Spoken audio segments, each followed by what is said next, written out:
गांव के किनारे पर एक हवेली थी जिसके बारे में लोग कहते थे कि वहां रात को अजीब आवाजें आती हैं। टूटी खिड़कियों से हवा चीखने जैसी आवाज निकालती और अंदर से किसी के कदमों की आहट सुनाई देती। सालों से कोई भी उस हवेली के पास नहीं जाता था।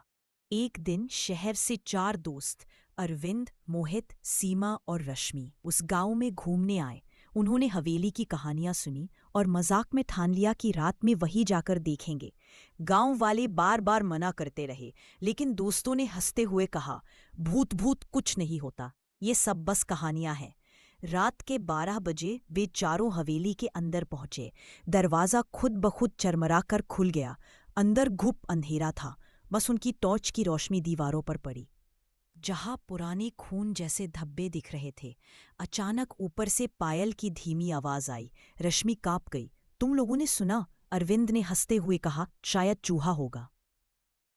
वे ऊपर की ओर बढ़े। सीढ़ियां कमजोर थी और हर कदम पर चीख जैसी आवाज कर रही थी। अचानक सीमा चीख पड़ी। उसकी टॉर्च की रोशनी में एक औरत दिखी, सफेद साड़ी में, जिसके चेहरे पर खून से लथपथ घूंघट था। अगले ही पल वो गायब हो गई। मोहित डर कर दरवाजे की ओर भागा, लेकिन दरवाजा बंद था। सब कोशिश करने लगे, पर दरवाजा नहीं खुला। तभी हवा तेज हो गई और एक एक करके सबकी टॉर्च बुझने लगी।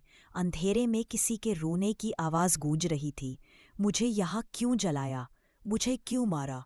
अब चारों कांप रहे थे। आवाज दीवारों से टकराकर और भयानक हो गई। अचानक किसी ने रश्मि का हाथ पकड़ लिया। उसने सोचा मोहित है, लेकिन जब टॉर्च दोबारा जली तो उसने देखा कि उसका हाथ एक सड़ी हुई औरत की हड्डियों ने पकड़ा हुआ था।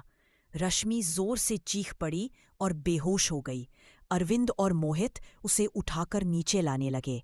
तभी दीवारों पर खून से लिखे शब्द चमकने लगे, कोई यहाँ से जिंदा नहीं जाएगा।